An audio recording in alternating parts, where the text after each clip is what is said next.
өрөөнүндөгү мектеп жетишсиздиги, трансформация, жол көйгөйлөрү. Тармактык комитеттин депутаттары Кемин, Чүй, Ысык Ата райондорун кыдырып, көчмө жыйында элдин үнүн укту.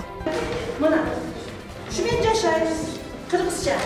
Мектеп куруу Кыргызстандын бардык жериндеги көйгөй. Депутаттар 9 тородон кабар алды. Мына инструменттерим о жерде чирип жатат. Киргизгенге каяка киргизем аларды? Бүт чаңда жатат. Бюджеттин аткарылышы кандай? Жогорку кеңеште биринчи квартал үчүн бюджеттин аткарылышы каралды. Жүздөгөн, ондогон контейнери бар адамдар мамлекетке контейнердин эсебинен эч нерсе төлөбөйт да. Кыргызстанга оң рөлдүү унааларды алып келүүгө уруксат берүү демилгесине тармактык комитет каршы чыкты. Анын себептери программанын жүрүшүндө. Биз өзүнчө суверендүү мамлекет болсок, бизге ар бир кирген машина эмес, мышыктын саны болуп кирип туруш керек болчу да. 7-нчи чакырылыштын депутаттары үчүн ориентациялык семинар өз ишин Көл кылаасында баштады. Иш чарага төрага Талант Мамытов, 2 күнүн Бишкектеги программалык кеңсесинин аскери саясий департаментинин башчысы Александр Елисеев, БУнун өнүктүрүү программасынын Кыргызстандагы туруктуу өкүлү Луиза Чемберлен видеоконференция аркылуу катышты. Семинарда сөз сүйлөгөн төрага Талант Мамытов шайлоо жөнүндөгү конституциялык мыйзам кабыл алынгандан кийин депутаттар ачык партиялык тизме жана бир мандаттуу округдар боюнча мажоритардык система менен шайланганын белгиледи. Адаптациялык мезгили өтүп, азыркы тапта жогорку кеңештин 7-нчи чакырылышы толук кандуу иштеп баштады. Бирок парламенттин жеке курамы кыйла жаңыланганын эске алуу менен депутаттардын иш тажрыйбасын арттыруу зарыл, деди төрага. Спикердин айтымында мындай семинарлар буга чейин да уюштурулуп, ийгиликтүү өткөрүлгөн. Муну менен катар төрага Талант Мамытов депутаттардын мыйзам чыгаруу, өкүлчүлүк жана көзөмөлдөө функцияларын натыйжалуу ишке ашырууга багытталган бул иш-чаралар өз жемишин берип жатканын кошумчалады. Ошондой эле жогорку кеңештин төрагасы Талант Мамытов Бишкектеги мүмкүнчүлүгү чектелген жана аз камсыз болгон үй бүлөлөрдүн балдары окуган номер 22 атайын мектептин мугалимдери жана окуучулары менен жолугушту. Төрага Талант Мамытов мамлекеттин башкы милдеттеринин бири балдарга кам көрүү экенин белгилеп, өлкөбүздүн келечеги сиздердин колуңуздарда, андыктан терең билим, татыктуу тарбия алууга аракет кылыңыздар. Келечекте араңыздардан эл жер үчүн кызмат кылган мыкты уул кыздар өсүп чыгат деген ишеничтемин, деди спикер. Барлашууда мугалимдер айрым маселелерге токтолуп, аларды чечүүгө көмөктөшүүнү өтүнүштү. Мектептин окуучуларына эл аралык спорттук мелдештерге катышуусуна шарт түзүү, атайын мектепте иштеген мугалимдерди колдоо жана ашыктандыруу маселелери көтөрүлдү. Жолугушуунун соңунда төрага Талант Мамытов окуучуларга белектерди тапшырды.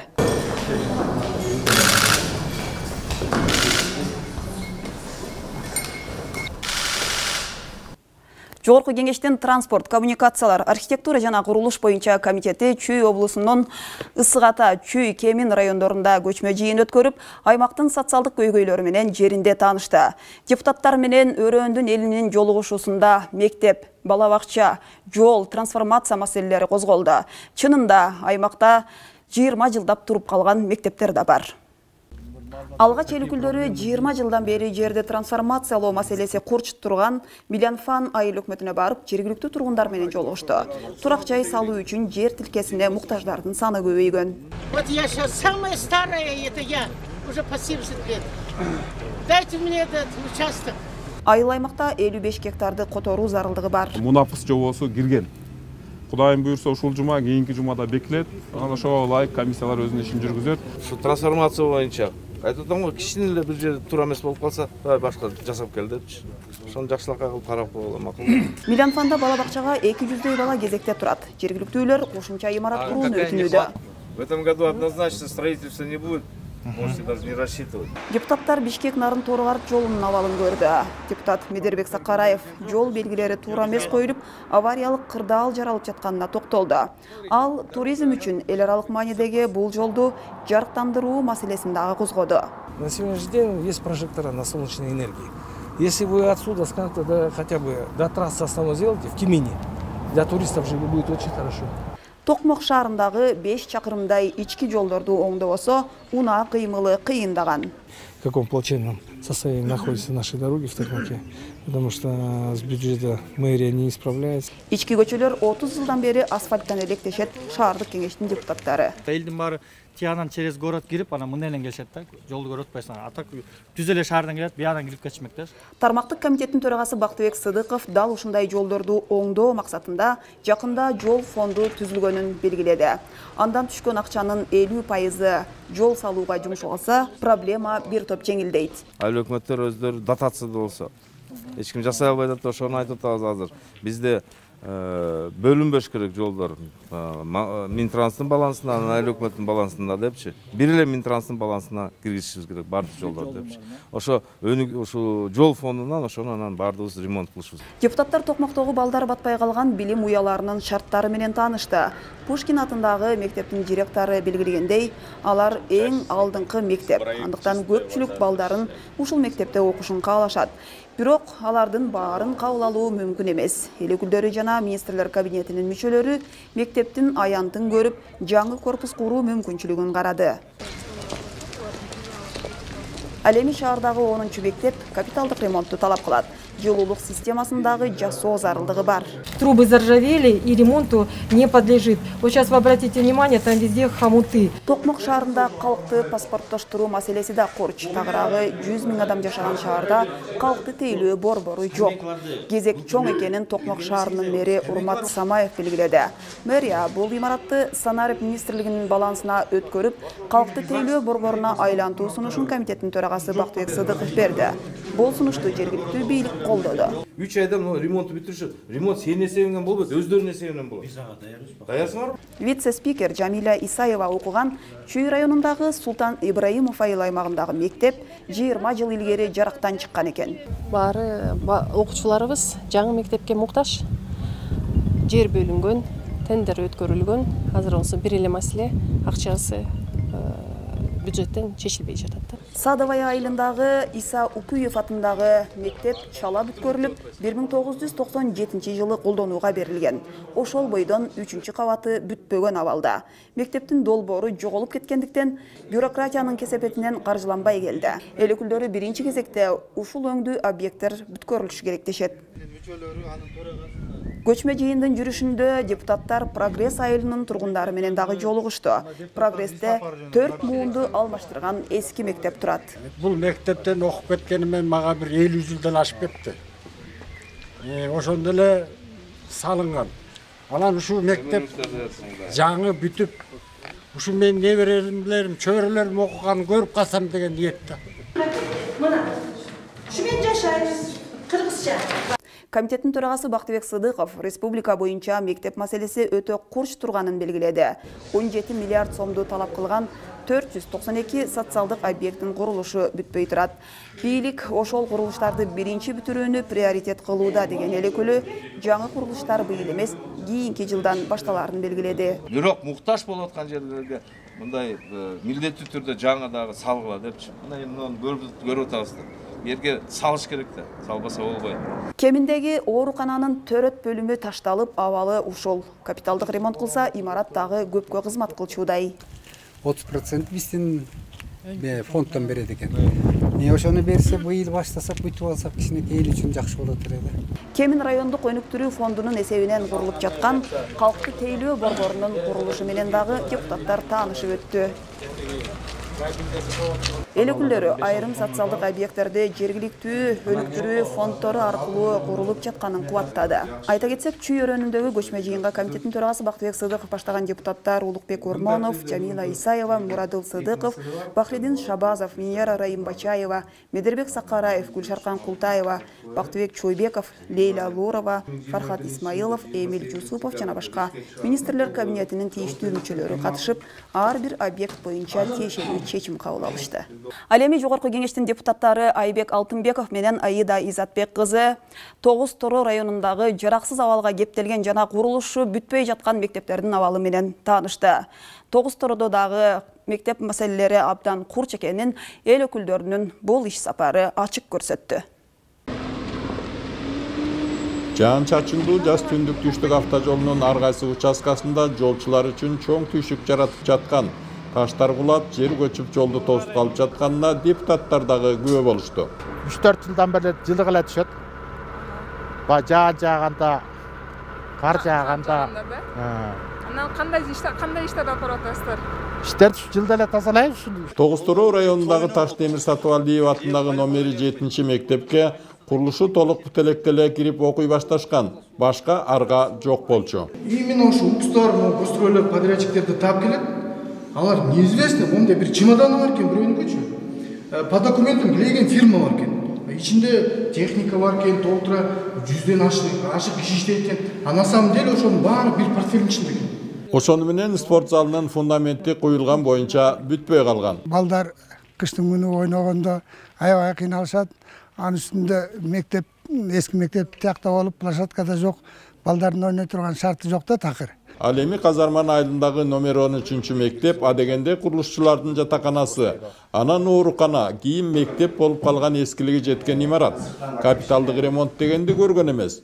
90 балага эсептелген менен 200дөн ашык окуучу окуйт. Четинен бүткөрө коелук десе, мамлекеттин капчыгы бөксө. Мамлекеттин акчасы аз, чынында бюджет аз болот. Ана сырттан келип атат акчалар. Ошол маалда ошону аракет кылышыбыз керек да. Бир тарабын тартышып кетишибиз керек.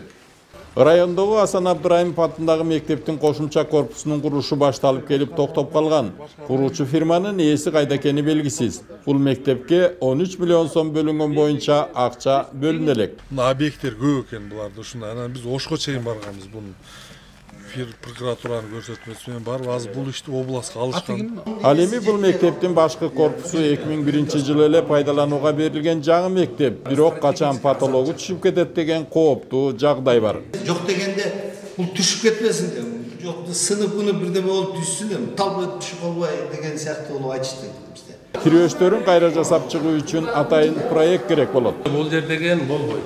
Муну мол частын кайрадан жасаш керек. Келип полностью бул мектепти карап, ар жагын бер жагын карап. Чет булак айылындагы ансыз да эскилиги жетип турган мектеп какаганга муштаган болуп, өрттөнүп кеткен. Окуучулар андан да эски корпуста тыгылышып окууга аргасыз. 100 орундуу мектепке 238 бала окуп атат. Бүгүнкү күндө бул дагы өтө мындай чоң көйгөйлөрдүн бири деп айтсак болот. Анткени деген 3 сменада окушат экен балдар. Анан ушуга байланыштуу биринчилерден ушу мектепти планга коюп атабыз. Чынында эле аталган мектептин курулушун бүткөрбөсө ахвал өтө эле оор. Эл депутаттары райондогу авариялык абалдагы курулушу чала бүткөн, башталып токтоп калган бир катар мектептердин абалы менен таанышып, тиешелүү мамлекеттик органдарга тапшырмаларды беришти. Ошо менен бирге эле айылдык ФАПтын ахвалын да көрүп чыгышты. ФАП бул жерде канча население, 1200дөн ашык население бар. Ал эмеден 14 жашка чейин 470ден ашык бала бар. Кар-картаңдарды айтпай эле коеюн. Эки ортодо жолугуп калган айыл тургундары да жол көйгөйүн айтып алышты. Бул жерге абызы курулуп атат. Анан азыр биздин Минтранстын өкүлдөрү келип атат азыр. Ошолор келип, ошону көрүп, асфальтка бышкан асфальтка алмаштырып Кудай буйрса кетет да. Анан эми бул жакшы иштеп кала турган болсо, жылдан жылга 2-3 4 километр болуп кирип, ушу районубуздагы Минтранстын балансында турган жолдордун баардыгы Кудай буйрса келип алдыңкы жылдарда бүтүп калат деген бизде чоң ишеничте турабыз.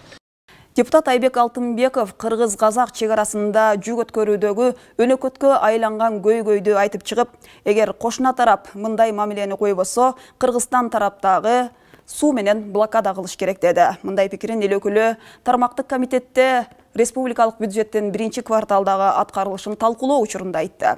Эл өкүлүнүн баамында дал ушундай жагдайлар бюджеттик жоготууларга дуушар кылып, Кыргызстанда экономикалык блокада кылууда.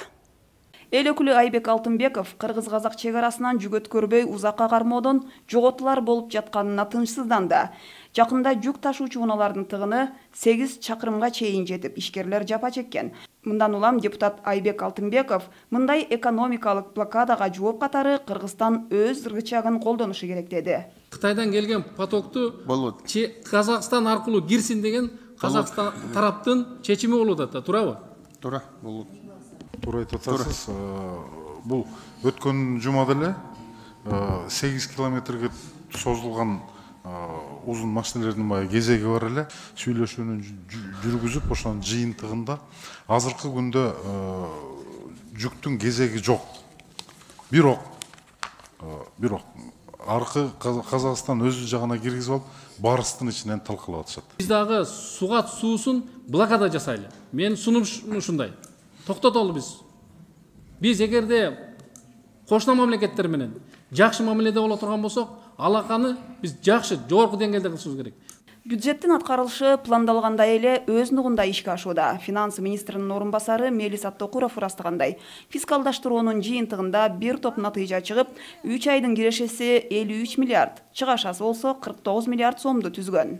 Талкууда эл өкүлү Надира Нарматова бюджетке түшүүчү дагы бир ири киреше булагын атады. Базарда контейнерлерди болуп көрбөгөндөй кымбат ижарага бергендер мамлекетке эч нерсе төлөбөй жатканын эл өкүлү айтып чыкты. Адамдардын канын соруп келаткан саналуу бир уч адамдар бар.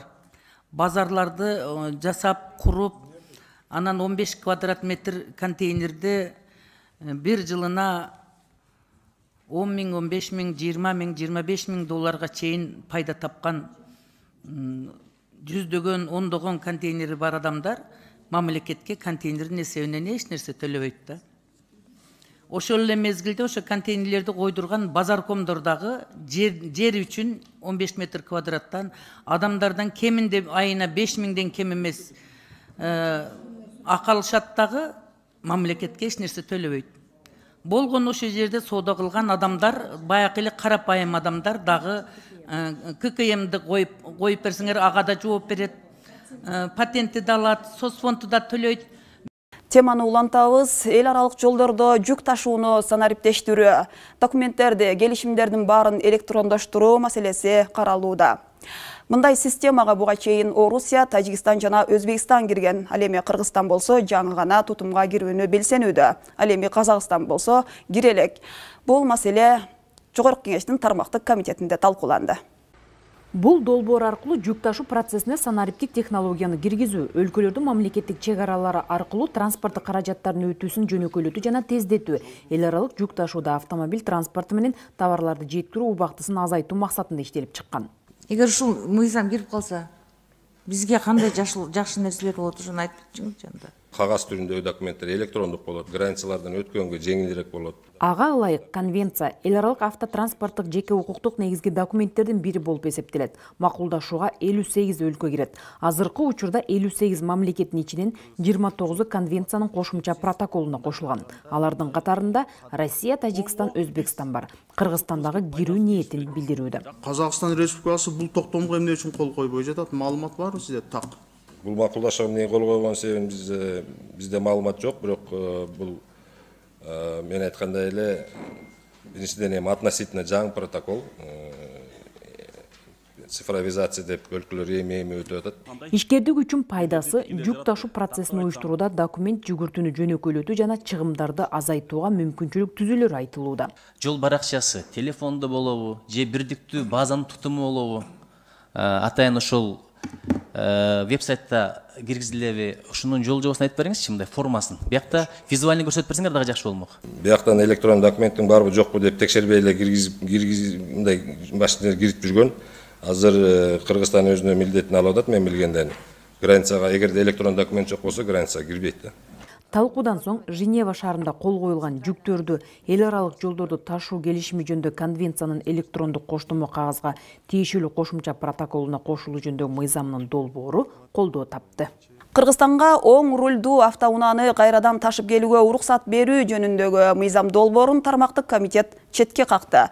Депутаттар демилгелеген бул мыйзам долбооруна министрлер кабинети каршы пикирин билдирүүдө. Демилгечи депутаттар Кыргызстанда автопарк эскирип, Жапониядан жаңыраак, бекем жана арзаныраак автоунаа алып келсек деген ойдо болушкан. Мыйзам долбоорунун демилгечилердин бири Чолпон Султанбекова. Ал өз баяндамасында өлкө ичинде оң рулдуу транспорттук каражаттарды каттоо, эксплуатацияга жана жол кыймылына катышууга жол берүү үчүн мурдагы сырттан келген унааларды импорттоого уруксат берүү каралып жатканын ырастады. Авариялардын себеби рулдун жайгашуусуна карай эмес, тескерисинче ошол рулда ким отурат, жана кандай айдоочу ал көлүктү кандай алган, маселе ошодо болуп жатат. Талкуу маалында депутат Русланбек Жакышев оң рулдуу унааларды алып кирүүгө уруксат берүү маселесине Ички иштер министрлигинин көз карашы кандай экенин кызыкты. Бүгүнкү күндө Россиядан Армениядан, Абхазиядан келген машиналар общий саны қанша машина бар бізде? Тақсан катталбайт, анткенде энди таможенный союздун алкагында кенен кирип чыгышат автоунаалар. Бул боюнча Чолпон Айылдын айткандай машиналар көп кирип атат депчи, албетте көп кирип атат. Так саны жок депчи. Бул негизи уят нерсе. Биз өзүнчө суверенный мамлекет болсок, бизге ар бир кирген машина эмес, мышыктын саны болуп кирип туруш керек болчу да. Өз кезегинде адистер республика боюнча айдоочулардын 60%дан көбү оң рулдуу автоунааларды айдаарын айтып, кырсыктын дагы саны эбегейсиз өскөнүн билдирди. Ушу оң рулдуу автоунаалардын айдоочуларынын күнөөсү менен 60% камтыйт да, 60% болот да. Анан каза болгондор да 60%, жаракат алгандар да 60%. Ошондой эле депутаттар Кыргызстанда оң рулдуу машиналарды алып кирүүгө 2015-жылы бөгөт коюлганын, бирок ага карабай андай унаалар дале көмүскө киргизилип жатканын көтөрүштү. Ушу тапта өлкөдө миллиондон ашуун жеңил машина катталган. Анын 200 миңден көбү оң рулдуу унаалар. Состояниясы жаман, чириген, ушундай бир жаман машиналар кирип атат да. Бул бир. Экинчиси, өзүбүздүн эле жарандарыбыз. Акча кетирип, акча берип ошо машиналарды алып келип атышат, бирок алар өзүнө дагы ошону оформление жасай албай атышат да. 12-жылдан өйдөгүлөрдү киргизсин депчи. Анан кайра эле баягы эски машиналардын баарын алып келе берсе да болбойт да. Сунушталган мыйзам долбоору ИАЭПтин техникалык регламентине каршы келбейби? В принципе, запрет жок да. Запрет бир гана М2 и М3 категориясындагы жүргүнчүлөр жана жүк ташуучу транспорттун каражаттарын гана чектөөгө бар. Жыйынтыгында министрлер кабинетинин терс корутундусун эске алуу менен сунушталган мыйзам долбоорунун концепциясын комитет четке кагып, көчүрмөсүн транспорт, коммуникациялар, архитектура жана курулуш боюнча комитетине жөнөттү. Бүгүнкү күндө Токтогул суу сактагычындагы суунун көлөмү өткөн жылга салыштырмалуу 40 миллион куб метрге көбүрөөк. Мындай маалыматты энергетика жана өнөр жай министринин орун басары тармактык комитетте билдирди. Комитет кезектеги жыйында өткөн кыш, күз айларындагы жасалган жумуштар жана келерки жылуулук сезонго даярдыктар жөнүндө маалымат укту. Отун энергетика комплекси жер казынасын пайдалануу жана өнөр жай саясаты боюнча комитетте депутаттар энергетика министрлигинин 2021-2022 жылдардагы күз-кыш мезгилинде жасаган иштери жана даярдыгы боюнча маалыматын угушту. Бүгүн мына азыркы 26 апрелге карай турган болсок, былтыркы жылга салыштырмалуу суунун көлөмү 40 миллион кубка ашыгыраак. Суу энергетикалык режимди туура колдонуу менен ушундай бир тартылыштыкты азайтканга жетишти. Депутат Алишер Козуев геология жана жер казынасын пайдалануу департаментинин жетекчисинин адистик даярдыгынан күмөн санады.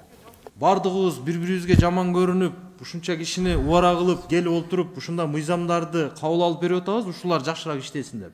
Булар көңүл кошо турат. Ошого мен түшүнбөй калдым мен бул жигитке. Анан ушуга окшогон кызматкерлер урматтуу президентибизди, урматтуу ушул министрлер кабинетинин төрагасын, ошондой эле булардын жетекчиси болгон Динара Асимовнаны уят кылып коет буларчы. Аны менен катары депутат жылытуу сезонунда көмүр жаратылыш газын сатып алууга канча каражат жумшалганын сурап, көмүр өндүрүүнү көбөйтүү маселесин көтөрдү. 21-22 жылдардагы күз-кыш мезгилинде көмүр жана мазут жаратылыш газын сатып алууга канча каражат жумшалды? 5 миллиард 860 миллион 96 миң. Эл өкүлү Марат Мураталиев энергетика тармагындагы карыздардан кутулуу боюнча чараларды көрүү зарыл экенин белгиледи. Ошо энергетиканын кризистен чыгууга кандай аракеттерди көрүп атсыңар? Мына 132, 133 миллиард деп карыз болуп жүрө беребизби да? Мен кичинекейимде эле ушундай карыз болчу. Адам бери бир 30 жыл өттү.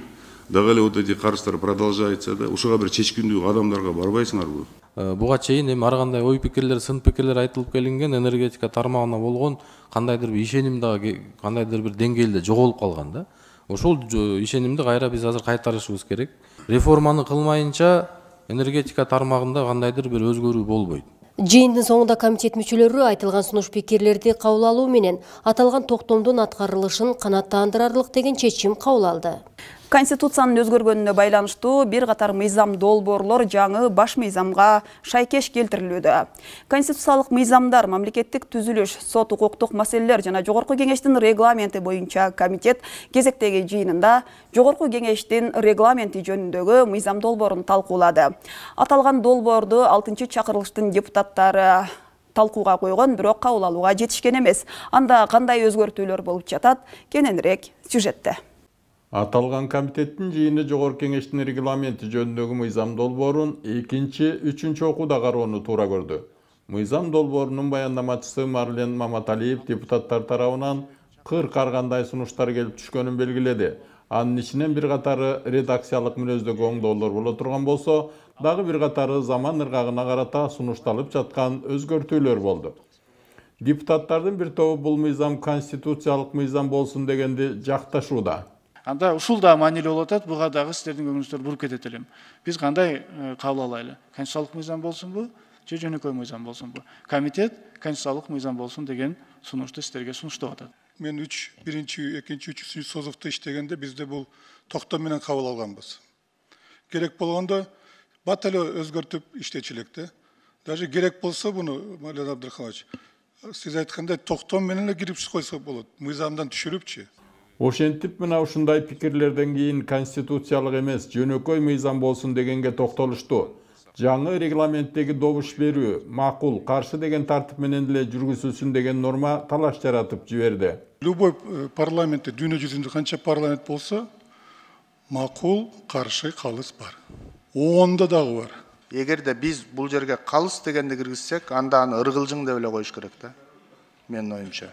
Ыргылжың да, ары эмес же бери эмес. Калыс деген сөздү Камил Абдразаковна айтты, башка сөзгө бурал деп. Карманып калуу кылып киргизишибиз керек го деп ойлойм. Акыры калыс деген графада болсун дегендер басымдуулук кылышты.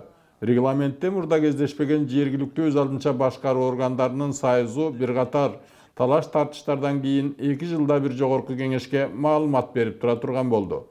Ошо менен бирге эле Жогорку кеңештин аппаратынын жетекчисин мурда төрага дайындап келген.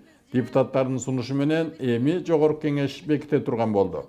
Биз сунуш бергенбиз бардык депутаттар. Руководитель аппараты тиги Жогорку кеңештин уруксаты менен дайындасын. Атак өзү дайындайт экен дагы, анан бошоткондо Жогорку кеңешке салып берет экен, бошотуп берилет. Жок, өзү дайындайт, өзү дагы бошотот. Жогорку кеңешке салбайт. Менин сунушум анда. Жогорку кеңештин макулдугу менен дайындап, макулдугу менен бошотот деп коюш керек. Ошентип Жогорку кеңештин регламентине жаңы конституцияга азыркы заман шартына ылайык бир катар өзгөртүүлөр менен толуктоолор киргизилген. Эми жаңы нерселерден биз ушул атайын жаңы технологияларды колдонуу маселесин киргизип атабыз. Бул билесиздер ушул коомчулукта бири-бирин добуш берүү деген маселеси чоң коомчулукта жаралып аткан.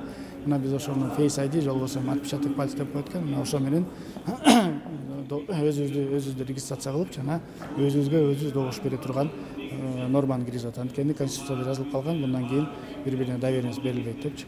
Андан сырткары биз ушул буга чейин парламент өкмөттүн курамын бекитсе, программасын бекитсе жана сунуштаса коалиция кылып, азыр алардын жоктугуна байланыштуу биз ошолорду жокко чыгарып, бирок ошол эле учурда бизде ошол бюджетти отчетун алуу маселеси калган. Мына ошол бюджеттин алуу маселесинин алкагында дагы биз өзүбүздүн отчетубузду жүргүзө беребиз. Жана ошол эле биздин контролдук функциялардын баардыгы толугу менен калды. Эми мыйзам долбоору Жогорку кеңештин жыйынына сунушталат. Жогорку кеңештин төрагасынын орун басары Улан Примов ПРООНдун 2023 жылдан 2027 жылга карата өлкө программасынын консультативдик семинарына катышты. Иш-чарага ошондой эле министрлер кабинетинин төрагасынын орун басары Эдил Байсалов, буунун өнүктүрүү боюнча координациясынын жетекчиси Мунавар Алам, эксперттер катышты. Жогорку кеңештин төрагасынын орун басары Улан Примов өз сөзүндө ПРООН Кыргызстанга социалдык экономикалык өнүгүүдө олуттуу колдоо көрсөтүп келе жаткан негизги өнөктөштөрдүн бири экендигин баса белгиледи. Улан Примов ПРООНго ыраазычылык билдирип, буунун өнүктүрүү программасынын жардамынын алкагында мыйзамдуулукту жакшыртуу, экстремизмге каршы туруу, парламентти колдоо, тынчтыкты орнотуу, санариптештирүү, COVID-19 пандемиясына каршы туруу жана социалдык экономикалык тармактардагы долбоорлор ишке ашырылганын белгиледи. Ошондой эле алдыда өлкөнү өнүктүрүү чөйрөсүндөгү негизги артыкчылык болуп, 2040 жылга чейинки туруктуу өнүктүрүүнүн улуттук стратегиясын, Кыргызстанды 2026 жылга чейин өнүктүрүүнүн улуттук программасын ишке ашыруу каралмакчы. Бул документтер ПРООндун 2023-2027 жылдарга карата өлкөнүн программалык документин иштеп чыгууда негизги ролду ойношу керектигин кошумчалады вице-спикер. В рамках данного семинара, полагаю, что на повестке дня будут определены четкие меры по взаимодействию парламента с гражданским обществом, продвижению гражданского образования, по мониторингу исполнения принятых Жорко Кенешем законов.